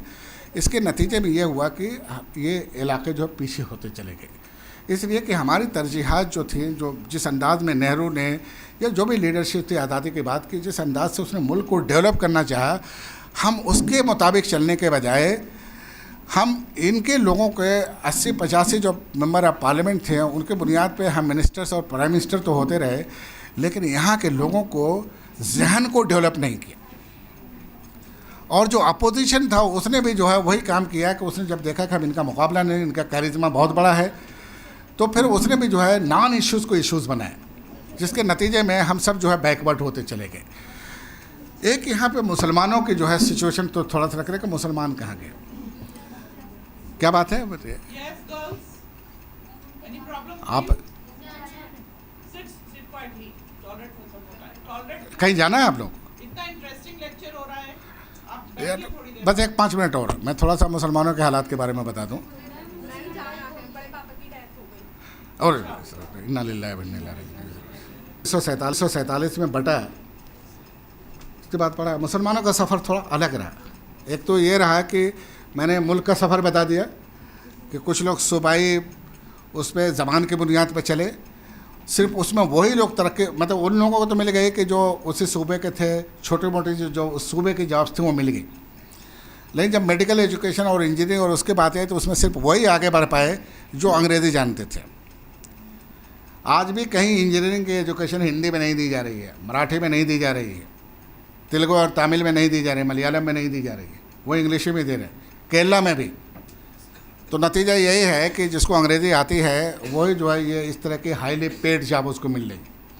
आईएएस के एग्ज़ामिनेशन में हमने अलाउ तो कर दिया, लेकिन जो लिटरेचर है जो आईएएस की तैयारी के लिए वो तो ज़्यादातर जो हिंदी में तो आ गया है, हिंदी में तो आ गया, लेकिन ये है कि और ज़बानों में नहीं आ पाएगा, वो आज भी अंग्रेज़ी में है। इंग्लिश स्पीकिंग जो है लोग ही जो है अभी भी जो आईएएस की जो सर्विसेज हैं, हायर सर्विसेज, उनको डोमिनेट कर रहे हैं, समझ रहे। एक तो ये चीज़ है, लेकिन मुसलमानों के साथ एक और अजीबोगरीब मामला हुआ। ये जो मुल्क की तकसीम हुई है, 3-7 जो है बड़े डेंजरस हुए हैं हमारी तारीख में। कौन कौन से हैं, कुछ आइडिया है? एक तो 1757 जब सिराजुद्दौला को शिकस्त हुई, जिसके नतीजे में बरतानिया के कदम जो है बहुत ही गहराई से जो है हिंदुस्तान में जमना शुरू हो गए। दूसरा जो है 1857 जब एक जो सिख मैन जो है, जो सिख मुग़ल एम्पायर थी वो ख़त्म हो गई। और तीसरा 1947। लोग जो है तारीख़ जब लिखते हैं तो वो ये कहते हैं 1757 को, लेकिन 1857 को कहते हैं ये बहुत बड़ा सानिया था। हम लोग सर सैयद वगैरह वो पढ़ते हैं, लेकिन 1947 इन तीनों 7 में सबसे बड़ा सानिया। आप ये जानते हैं कि जो मुसलमान जो है, जो इस्लाम यहाँ पे आया है मुख्तलिफ़ तरीक़ों से आया है ना, शुमाल में भी आया, उस पर लंबी चौड़ी कहानी हो जाएगी उसी करने के लिए। लेकिन ये जो सरज़मीन है जिसे हिंदुस्तान कहते हैं, सब कॉन्टिनेंट कहते हैं, पेशावर से लेके कलकत्ता तक और पूरा ये ख़ास तौर से जो है नॉर्थर्न इंडिया जो है और साउदर्न इंडिया भी, लेकिन नॉर्थर्न इंडिया जो है, इसने इस्लाम को पिछले 12 से 1300 सालों में सबसे ज़्यादा फॉलोअर्स दिए हैं, सबसे ज़्यादा। अरब दुनिया से भी ज़्यादा, शुमाली अफ्रीका से भी ज़्यादा, किसी भी पूरा जो ग्लोब हमारा आप सब जानते हैं, यूरोप, अमेरिका, ऑस्ट्रेलिया, एशिया करने के लिए सबसे ज़्यादा फॉलोवर इस्लाम को जो दिए हैं सब कॉन्टिनेंट में दिए हैं। पूरा पाकिस्तान तकरीबन 20 करोड़ की आबादी मुसलमान है, बांग्लादेश 18 करोड़ के करीब और मुसलमान 20 करोड़ के करीब हिंदुस्तान में। ये कितने हो जाते हैं सब मिला के? 60 करोड़। और हम एक ताकत थी, अगर मुल्क न बढ़ता तो आज 85 करोड़ हिंदू होते, 60 करोड़ मुसलमान होते। और वो जो गलतफहमियाँ फैलाई जा रही हैं ये नहीं होता, बांटा गया और इल्ज़ाम जिनाह पे रख दिया गया। आज भी जिनाह आपके यहाँ हो जाता है, हम सब मतलब ऐसा जज्बाती माहौल खड़ा कर दिया जाता है we can not defend him, और लोग करना भी नहीं चाहते। आज भी आपके यहाँ कश्मीर वगैरह कोई इशू हो गया, मेरे व्यूज़ अलग हैं, मैं कंट्रोवर्शियल उसमें नहीं जाना चाहता ये करने के लिए, लेकिन है क्या कि हम सब डर गए, डरा दिया गया। वो इस वजह से हो रहा है कि जो एक लीडरशिप होनी चाहिए वो हमारे पास है ही नहीं, हम एकदम बिखर गए। 47 के बाद से जो है हमारा बड़ा बुरा हश्र हुआ ये करने के लिए, और वो बुरा हश्र जो किया गया है वो जानबूझ के किया गया है, इसलिए कि जो यहाँ के लोग थे, जो कांग्रेस की लीडरशिप थी, उन्हें एहसास था कि मुसलमानों में यूनाइट होने और यूनाइट करने के जो उनके दीन में, उनके तारीख़ में, उनके मज़हब में अवामिल ज़्यादा हैं जिनकी बुनियाद पर यूनाइट हो सकते हैं। लेकिन जो हिंदू हैं वो मजहबी और तारीख़ी तौर पर जो गलत है। गांधी ने पूरी कोशिश कर डाली हरिजनों को बस्ती में जाके बैठ के खा के पी के कर डाला, कोई आज तक तैयार नहीं हुआ, उन्हें एक्सेप्ट नहीं करते। केरला में सुप्रीम कोर्ट ने फैसला दिया, सबरीमाला या कौन मंदिर है, वहाँ लोग कह रहे हैं कि हम इन मैस सुसाइड करेंगे अगर औरतें मंदिर में दाखिल होंगी। एक मंदिर है जिसमें औरतों के जाने पे पाबंदी है। एक जो अपने मज़हब का उन्हें बहुत ही अच्छी तरह अंदाज़ा था कि मजहबी एतबार से, समाजी एतबार से जो हिंदू समाज है वो समाज है ही नहीं, वो बटा हुआ, बुरी तरह से बटा हुआ। इस हद तक हम मर जाएंगे लेकिन एक औरत को मंदिर में नहीं जाने देंगे, एक दलित को मंदिर में नहीं जाने देंगे। और यही वो तबका था जिसने इस्लाम को कबूल किया। आप हिंदू हिस्टोरियन को पढ़िए, जैसे करें हिंदुस्तान में मुसलमान लोग कब ज़्यादा हुए हैं, किसने पढ़ा है? एक तो सल्तनत पीरियड में जो तकरीबन 250 से 300 साल का जो पीरियड है, कुतुबुद्दीन ऐबक से लेके इब्राहिम लोधी तक का, ये सल्तनत पीरियड कहलाता है ना। उसके बाद मुग़ल पीरियड, मुग़ल पीरियड में नहीं हुई है। ये जो कहते हैं मुग़लों ने ज़बरदस्त, मुग़लों ने किसी कहाँ किया? मुग़लों ने तो यहाँ के सिस्टम को अडॉप्ट कर लिया था। जब वो आए हैं ये करने के लिए तो एक अजीब व गरीब चीज़ हुई, उन्होंने लाहौर फतेह किया, दिल्ली, फिर आगरा, तो उनको कहा गया कि वो बंगाल तक सब आपका, कहीं जंग ही नहीं लड़नी पड़ी, दौड़ गए लोग, मिल गए ये करने के लिए। वो चंद हज़ार लोग आए थे तो वो उनकी समझ में नहीं आया कि फिर क्या करेंगे। जो उसमें पठान आए थे ख़ास तौर से फ़ौजों के साथ, जो प्यादा फौजी थे वो पठान ज़्यादातर थे, उनके साथ ये हुआ कि उन्होंने कहा भाई अब तो हम आए थे ये करने के लिए, अब शादी ब्याह हमें करना, अब अपने घर जा रहे हैं, वहाँ शादी ब्याह करेंगे। कुतुबुद्दीन ऐबक और जो हुक्मरान था उन सबों को बड़ी परेशानी हो कि अगर ये चले जाएंगे तो ये लंबा चौड़ा, ये तो कह रहे हैं कि सिर्फ आगरा तक नहीं, आगरा से आगे कलकत्ता तक सब आपका है, ये कौन संभालेगा? तो उन्होंने, इससे पहले एक हिंदुस्तान में एक मसला हो गया था कि हिंदुओं का स्टेटस क्या है इस्लाम में। जब मोहम्मद बिन कासिम आया है तो उसने लिख के भेजा था हज्जाज को, हज्जाज ने उसे भेजा था कि भाई हिंदुओं को क्या हम करें, वो ये क्या है, मुशरिक इनको माने या कुछ और माने। इससे पहले ईरान का मसला हल हो चुका था, उनको साहिबीन वगैरह कहा गया था, वो साहिबीन नहीं थे ये करने। वो तो आज तक बहस हो रही है कि वो कहीं ऐसा तो नहीं है कि बुद्ध मत के मानने वाले हैं, फलां करने, खैर वो अलग इशू है। लेकिन ये था कि इनका दर्जा क्या है, उस दर्जा बंदी का बड़ा वो था, उसकी वजह से उनका स्टेटस जो है इस्लामी रियासत में तय होता था। तो ये जो हिंदू हैं इनके साथ क्या सलूक किया जाए। जो शाफ़ी उलमा थे वो जो है, जो मक्का के बारे में जो आयतें हैं, जो हदीसें हैं कि मतलब ये कि मक्का में जो है बुत परस्ती नहीं हो सकती, चुनांचे किसी मुश्रिक को टारगेट नहीं किया जाए। तो उन्होंने ये कहा कि सारे मुसलमानों को जो है, ये सारे हिंदुओं को या तो मुसलमान बनाया जाए या इन्हें तह तहक कर दिया जाए। नामुमकिन था भाई, ऐसे बेवकूफ़ी की राय देते थे लोग। 4000 10,000 लोग जो है 1 करोड़ 2 करोड़ लोगों को कैसे मार डालेंगे? अगर वो सब अपनी गर्दन दे भी दे, ठीक है लो मारो, मार देंगे। 4-6 हज़ार लोग, 1,000 लोग 1 करोड़ लोगों का कत्ल कर लेंगे, मर जाएंगे भाई, मारते मारते मर जाएंगे, हमको वो नहीं मरने वाले, इतनी ज़्यादा तादाद है ना। तो ये तो गैर अकली एक वो थी। तो फिर हनफी फ़िक़्ह जो हिंदुस्तान में जो उरूज जो उसको मिला, तो हनफी उलमा ने जो है ये इल्तुतमिश के दरबार में कहा कि नहीं, ये जो है ये फ़ैसला तो हो चुका मोहम्मद बिन कासिम के दौर में, जो कुछ उसने लिख के दिया था, उसने ये लिख के दिया था कि वेदों के बारे में मालूम किया कि वहाँ पे तौहीद का तस्वुर है, वेदों में तौहीद का तस्वुर है, तो ये एक खुदा को मानते हैं, लेकिन प्रैक्टिकली जो है ये मुशरिक है, बहुत सारे देवी देवताओं को मानते हैं, लेकिन इंटेलेक्चुअली एक खुदा को मानते हैं। वो वेदों को बुनियाद पर उसने कहा था। दूसरा उसने कहा कि इनके यहाँ उस तरह से हश्र का और हिसाब किताब का तस्वुर नहीं है जो हमारे यहाँ है, लेकिन जज़ा व सज़ा का तस्वुर है। आवागमन को उन्होंने कहा ये जज़ा और सज़ा हुई ना, ये करने के लिए। इन दोनों बुनियाद पे हज्जाज की समझ में नहीं आया, वैसे भी कोई इतना पढ़ा लिखा आदमी नहीं था, एडमिनिस्ट्रेटर था, तो उसने वो ख़त जो है मोहम्मद बिन कासिम का दमिश्क के उलमा के पास भेज दिया, और उन लोगों ने पढ़ने के बाद ये फैसला किया गया कि इनको जिस तरह से ईरानियों के साथ सलूक किया गया है वही है कि ये मुशाबहे अहले किताब है, यानी इनके साथ वो सलूक किया जाएगा जो अहले किताब के साथ किया गया। उसमें एक चीज़ ये भी थी कि आप अहले किताब से यानी किताबिया से शादी कर सकते हैं। तो इल्तुतमिश ने जो ये फ़ौजी जो अफ़गानिस्तान जाके शादी करना चाहते थे उनसे ये कहा कि भाई आप वहाँ मत जाओ, इनको बड़ी जायदादें और जागीरें भी मिली थी ये करने के लिए, आप यहीं रह जाओ और यहीं शादियाँ कर लो, और हम जो है आपको वो देंगे, क्या नाम है, ज़मीनें देंगे जिससे आप खाएँ पिए कोई करने के लिए। चूँकि ये जो रोहिला पठान और ये सारी चीज़ों वगैरह जो पाए जाते हैं पूरा वेस्टर्न यूपी वगैरह में, ये वही पठान है जिन्होंने यहाँ शादियाँ की, जिनके नतीजे में पूरी लोधी सल्तनत कायम हुई बाद में ये करने के लिए है। तो ये उनकी देन है। एक तो हिंदू हिस्टोरियन भी लिखता है हिंदुस्तान में इस्लाम 2 वजहों से फैला।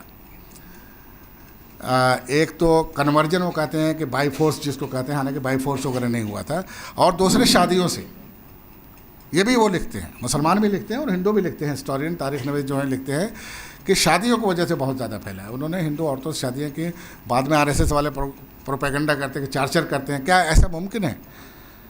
एक मौजज़ा है, लिविंग कंटिन्यूस मौजज़ा है वो इंसानों की आबादी, बगैर किसी प्लानिंग की, अल्लाह ताला की प्लानिंग है, वो 50-50% है।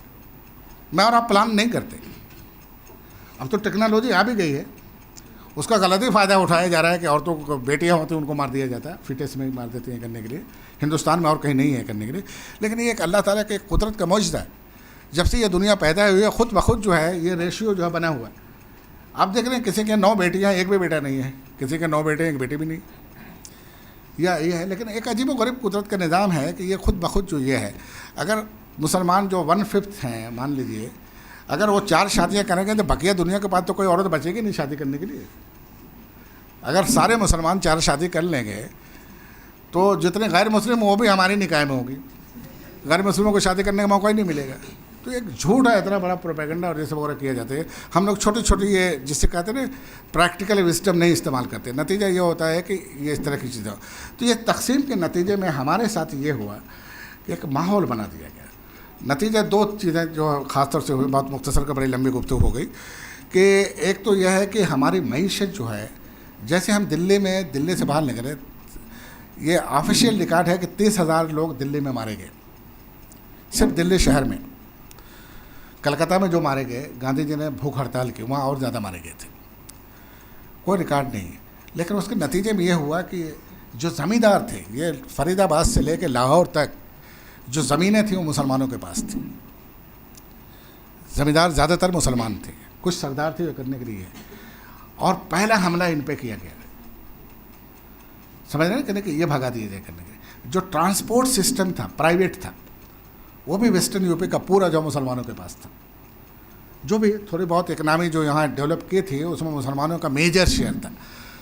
तो ये हुआ कि आज़ाद होने के बाद भी जो है गालिबन जो है मुसलमान जो है यहाँ की पॉलिटिक्स, जिसके पास पैसा होता वही तो डोमिनेट करता भाई पॉलिटिक्स। जनाह की पॉलिटिक्स बहुत ज़्यादा कामयाब नहीं थी। जब यूपी के ज़मींदारों ने जनाह का साथ दिया है तो पंजाब के ज़मींदार भी साथ आए, और तब जनाह की पॉलिटिक्स कामयाब हुई, वरना उससे पहले नहीं कामयाब थी उतनी, समझ रहे करने के लिए। तो ये मुसलमानों को जो मईशत की बुनियाद थी वो तोड़ दी गई।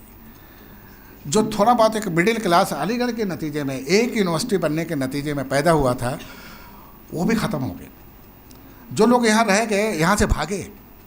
हम लोग जब आए थे तो उस वक्त टीचर थे, वो बताते थे कि फलां टीचर इसलिए चले गए, उनको डर था कि हमारा तो अलीगढ़ में हुआ नहीं, हम तो बदायूं के किसी कॉलेज में फलां ढेका है, वो हिंदू मैनेजमेंट है, and I will not get promotion, so what to do. Majnu Gorakhpuri का नाम सुना होगा, बड़े अदीब थे, वो इसलिए चले गए गोरखपुर यूनिवर्सिटी छोड़ के कि वो तो लेक्चरर ही मर जाएंगे, प्रोफेसर कभी नहीं हो पाएंगे। सो ही वेंट टू कराची, वहाँ चले गए। खैर वहाँ प्रोफेसर भी सब कुछ ये करने के लिए वो अलग चीज़ है। ये एक माहौल बना हमारे यहाँ, हमारी मईशत तोड़ दी गई, हमारी इज्तिमाइयत तोड़ दी गई, और एक ऐसा माहौल बना दिया गया कि हम ही मुजरिम हो गए। और मौलाना आज़ाद जैसे बहुत ही साहिब बसीरत लोगों से यह गलती हुई कि उन्होंने मुस्लिम पॉलिटिक्स को कहा कि नो मोर मुस्लिम पॉलिटिक्स। ये बहुत ही डेंजरस एक जहन किया गया। हमने पूरे शुमाल में ये कर दिया कि नो मोर मुस्लिम पॉलिटिक्स, जिसका नतीजा हुआ कि आज तक बैकवर्ड है, हमारे पास कोई लीडरशिप नहीं। लेकिन इसके मुकाबले में जब हम वहाँ गए, साउथ में जाते हैं तो मुस्लिम पॉलिटिक्स के नतीजे में ये हुआ कि मुसलमान वहाँ भी तबाह किए गए। जो मुसलमान ताजिर थे यहाँ पे, क्या नाम है, साउथ में, केरला में, ख़ास तौर से मालाबार का रीजन ये है। जब इब्न बतूता यहाँ से दिल्ली से जाता है, जब उसे चाइना भेजा है तुगलक ने, तो चाइना जाने का एक ही रास्ता था कि समंदर से जाते थे, और वो जाता है वहाँ पे केरला जाता है। और उसने जो अपने सफ़रनामे में लिखा है कि बेइंतहा खुश है कि पूरी तिजारत पे और पूरी समाजी ज़िंदगी पे मुसलमानों का कब्ज़ा है, अगरचे वो तादाद में बहुत कम है। पुर्तगाली आते हैं, पूरी तरह से उनको तबाह करते हैं, ब्रिटिशर्स आकर वो भी करते हैं। 1920-21 में इतना बुरा हाल हो गया था कि आप सोच भी नहीं सकते। जब मुल्क आज़ाद होता है तो वो मज़दूर होकर रह गए थे, मजदूरी करते थे खेतों पे। लेकिन 1964 में मल्लापुरम को उन्होंने डिस्ट्रिक्ट बनाया। नंबूदरी पद जो है उसने रिजर्वेशन दिया, लेफ्टिस्ट लीडर था और ये करने के लिए। और सबसे पहले जो हुकूमत जो बनी है मुस्लिम लीग की, नंबूदरी पद लेफ्टिस्ट के साथ मिलकर बनी है 1964 के बाद। और आज 2018 में मुसलमान केरला के इस वक्त जो है सबसे ज़्यादा पढ़े लिखे हैं। अब ईसाइयों से भी ज़्यादा उनके यहाँ जो है हाई रेट आ गया। एक ही चीज़ है जिस वजह से भी ये हमें मुताला करना चाहिए कि जो केरला मॉडल जिसे कहते हैं ये कैसे मुमकिन हुआ। और वो एक ही चीज़ है जिससे भी आप वहाँ जाके खुद भी देखें। मैं जाता हूँ, मैं कल परसों फिर जा रहा हूँ केरला में, मेरा बहुत जाना रहता है, लेक्चर देना वहाँ पे। चाहे देवबंदी, बरेलवी, सारे सेक्ट के लोग पाए जाते हैं, लेकिन एक चीज़ उनमें बड़ी कॉमन है। एक तो ज़बान उनकी एक है, दूसरी चीज़ है कि जो समाजी ताल्लुकात हैं उसमें ये जो मसलकी इख्तलाफात है उसको नहीं आना चाहिए। जैसे पूरा मैंने तकरीबन एक आधा घंटा का लेक्चर आपको ये दिया है कि आपका मसला कुछ भी हो, लेकिन आपके समाजी ताल्लुकात पर उसका असर नहीं होना चाहिए। इसलिए कि जब समाजी ताल्लुक़ों पर असर पड़ता है तो आप फिर पीछे जाते हैं। केरला में एग्जैक्टली यही हुआ। वहाँ देवबंदी भी हैं, बरेलवी भी हैं, अहले हदीस भी हैं, जमात इस्लामी के लोग भी हैं, दूसरे लोग भी हैं, सभी लोग हैं। और सभी माशाल्लाह उनके यहाँ एक बड़ा हेल्दी कंपटीशन है। अगर जमात इस्लामी वाले हॉस्पिटल कायम करते हैं, दूसरा सोचता है यार ये समाजी खिदमत तो अच्छी, हमें भी करना चाहिए। मदरसे में उन्होंने कायम किया, नॉर्थ इंडिया से भी लोगों को ले जा रहे हैं, सब कुछ कर रहे हैं, लेकिन ये है, लेकिन समाजी ताल्लुकात को ख़त्म नहीं किया। एक दूसरे से मिलते हैं, एक दूसरे से ताल्लुकात रखते हैं और काम आते हैं। जैसे थंगल जो सैयद हैं, जो बेसिकली मुस्लिम लीग की पॉलिटिक्स को डोमिनेट करते हैं। ये भी आप कुछ कह सकते हैं, दोनों ग्रुप है इसमें। कुछ जैसे कुछ को आप देवबंदी कर सकते हैं, कुछ को भी कर सकते हैं, लेकिन सैयद लोग बड़े होशियार होते हैं। उन्होंने बड़े होशियारी से जो है मुसलमानों को यूनाइट कर रखा। मुस्लिम लीग के डोमिनेशन की वजह से कभी ये नहीं किया कि जो दूसरे ग्रुप हैं उनको अंडरमाइन किया जाए, हर एक के काम आते हैं।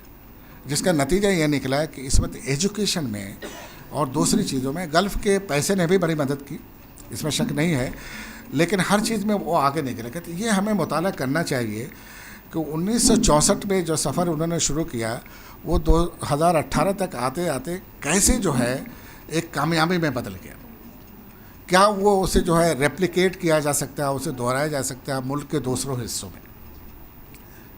ये एक बहुत बड़ी बात है। आपको जो एक मौका मिला है, जो एक विंडो खुली है आपके लिए, इसका आपको फ़ायदा उठाना चाहिए। एक आखिरी बात क्या कि यह है, दुनिया में कोई भी काम जो हो वो बगैर मेहनत के आप कहीं एक्सेल नहीं कर सकते। और अगर आप एक्सेल नहीं करते हैं अपनी फील्ड में, जो भी फील्ड हो, चाहे वो थियोलॉजी ही की हो, अगर आप बहुत ज़्यादा मेहनत नहीं करेंगे तो उस फील्ड में आप आगे नहीं बढ़ सकते। और आगे नहीं बढ़ेंगे तो फिर जाहिर है कि आपकी मईशत भी नहीं बढ़ती, आपका सोशल स्टेटस भी नहीं बढ़ता, कोई चीज़ नहीं बढ़ती। तो असल चीज़ जो होती है वो होती है मेहनत। जो मेहनत करेगा उसे मिलेगा। जो अलाउद्दीन खिलजी के नाम अभी आप लोगों ने सुना होगा, उसके नतीजे में हिंदुओं ने, मैं बहुतों को जानता हूँ दिल्ली में, कि जब वो कंट्रोवर्सी हुई तो सबों ने गूगल सर्च जो है, गूगल बाबा तो आज बहुत बड़े स्कॉलर हो गए हैं, हर एक ने सोच रहे। और जिस किसी ने भी गूगल पे जो आर्टिकल अलाउद्दीन के बारे में लिखा था, बड़ा ज़बरदस्त आर्टिकल है वो। हर कोई पूछ के, मुझसे बहुत सारे लोगों ने पूछा कि ये अलाउद्दीन खिलजी आज क्यों नहीं हमारा वज़ीर आज़म है। अजीब व गरीब ज़हीन आदमी था, अनपढ़ आदमी, बेइंतहा ज़हीन था। जिस तरह से उसने पॉलिटिक्स की, जिस तरह से उसने मंगोलों से हिंदुस्तान को बचाया, उनको यहाँ से लेकर खदेड़ के ईरान तक पीटा, जिस तरह से उसने यहाँ के एग्रेरियन सिस्टम को वो किया, डायरेक्ट टैक्सेस जो वसूल के, पहली मरतबा उस वक्त सोच रहा था ये करने। जो उमरा थे उसके सिस्टम को उसने ख़त्म कर दिया, स्टैंडिंग आर्मी का कंसेप्ट दिया। वो लोग बताइए कि जो हिंदू पढ़ने वाले थे उस आर्टिकल को पढ़ने के बाद उंगलियां उन्होंने दबा ली कि भाई इतना बड़ा रूलर जो है ऐसे रहा और उसको एक औरत के पीछे कहा जा रही है। यार जो आदमी जो है अपनी ज़िंदगी के 24-25 सालों में घोड़े के पीठ पर बैठा रहा हो, उसे एक औरत के बारे में सोचने की कब फुर्सत मिलती है? मिलती है। घोड़े के पीठ पर बैठना कोई आसान काम है? यहाँ से लेकर ईरान तक जो है मंगोलों से लड़ना कोई आसान काम है? उसे औरत और शराब की कब सूझती है? ये अजीबोगरीब चीज़, मतलब ये मुझसे हिंदुओं ने कहा कि भाई ये सब झूठ है, और यही कहा है कि जो आदमी इतनी ज़बरदस्त जंगें लड़ रहा है उसको कब फुर्सत हो रही किसी पद्मावत के लिए जो हमारे, ये इम्पॉसिबल है, नहीं हो सकता ये करने के लिए। खैर खैर वो अलग कहानी है। मेरे कहने का मतलब ये है कि मेहनत जो होती है वो हमेशा पे करती है, और ये मेरी आपके लिए आखिरी नसीहत है। अगर मैं नसीहत देने के लायक हूँ तो ये कीजिए, मेहनत करेंगे। अब आप लोगों को अगर सवालात हों तो मैं हाजिर हूँ जवाब देने के लिए। Thank you very much for giving a very patient hearing.